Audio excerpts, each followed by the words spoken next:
Hello ladies and gentlemen, my name is Amelia Petrini and I'm going to be doing an in-depth character analysis of Montresor from Edgar Allan Poe's The Cask of Amontillado.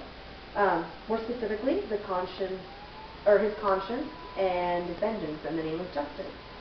A little bit of background info about Edgar Allan Poe. He was born in 1809 in Boston, Massachusetts to two actors by the name of David Poe and Elizabeth Arnold Hodgkins Poe. Not a stranger to tragedy. He suffered a lot of tragedy in the very beginning of his life. At the age of almost almost one, his father left his family, just deserted them, and left his mother to fend for herself and her two young children. Not long after that, about a year after that, Edgar Allan Poe's mother came down with a touch of the consumption and perished. It was at this point that Edgar Allan Poe actually went to live with John Allan and his wife, Frances Valentine Allan. He became kind of a foster child to them, though he never formally adopted him, and that created a lot of animosity between Edgar Allan Poe and his foster father. Around 1820, the Allan family moved to London in order to do business there. They were there for 6 years, during which Edgar Allan Poe attended private boarding schools and studied Latin and Shakespeare. After about 6 years, the family business did not do so well, so they had to move back to Richmond, Virginia, where Edgar Allan Poe began attending Clark's Academy. And this is the first place that his talent for satire and writing really became apparent. After doing 6 years at Clark's Academy, Edgar Allan Poe went on to study at the University of Virginia for about a year.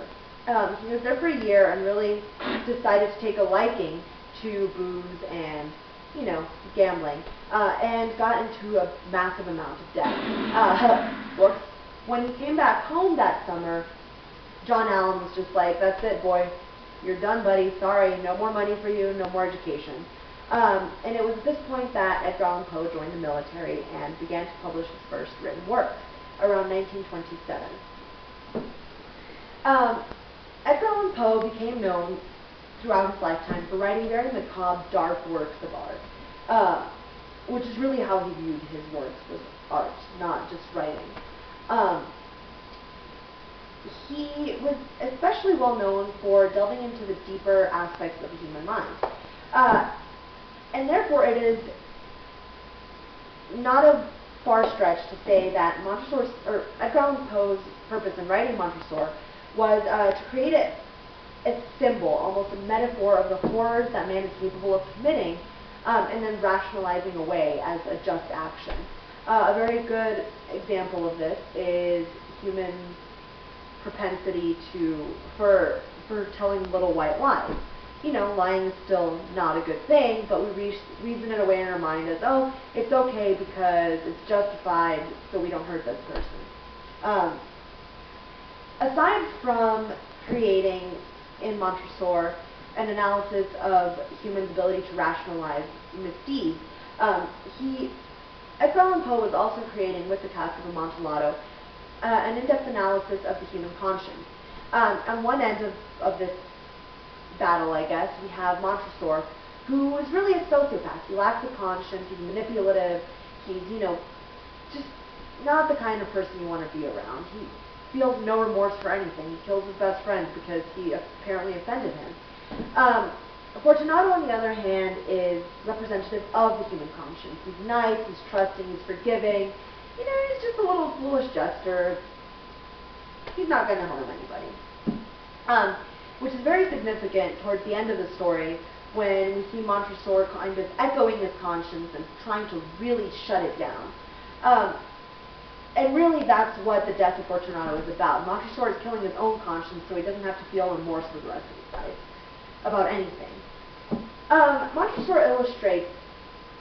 illustrates with Montresor the darker side of humanity, namely manipulation, jealousy, and vengeance, which all tie in together for a very non-one-dimensional, or a very dynamic character in the tale. First in this puzzle we have his propensity for manipulation. Edgar Allan Poe mentions it several times throughout the 5 pages of the Cask of Amontillado, that Montresor kind of plays with Fortunato on his way to his death. You know, he kind of toys with him. He lures him in by telling him, like, oh, I know you're busy, but, you know, Lucrezi can take care of it. And that just hits on his pride, and he knows that. He knows it's going to leave him down. He knows it's going to, you know, encourage him to follow him. He also kind of toys with him. He mentions hints. He drops lots of hints that Fortunato is not probably going to be around to see the, you know, dawn of the next day. Aside from how manipulative Montresor is, he is also a very jealous man. Really, the reason, and this is hinted at in the book, or hinted at in the story, not so much outright said, Montresor is actually deeply jealous of Fortunato. He mentions when he's telling him that he would be missed, that he has friends, he is rich, you know, he's happy as Montresor once was, which really is at the root of everything. Montresor isn't actually exacting revenge on Fortunato for some actual wrong, whether he realizes it or not. He's exacting revenge on Fortunato because in his head he has built Fortunato up to be this wrongdoer who needs to be killed to rectify the wrongs that he has performed upon Montresor. And this kind of ties into a different aspect of this whole vengeance thing, which is that Montresor comes from a noble family. In a noble family, you are not an individual, you're really just a part of the whole. You're a representation of that royal, or that noble family. Therefore, when Fortunato insults Montresor, he's also insulting the entire Montresor name, the entire Montresor family. This becomes complicated because in the Montresor family, they don't take too kindly to insults. This is illustrated by their motto of Nemo me impune lascisit. This means no one insults me with impunity. This is further illustrated by the Montresor family coat of arms, which shows a foot of gold stepping upon a snake. This foot can actually be thought to interpret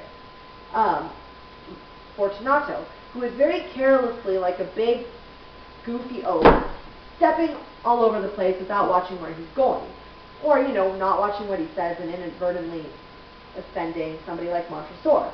The snake is representative of Montresor and the Montresor family. You may strike us, but we're going to come right back up like the cunning little snakes we are, and we're going to bite you right in the heel and you're going to die. This sends a very definite message to any adversaries the Montresors may have.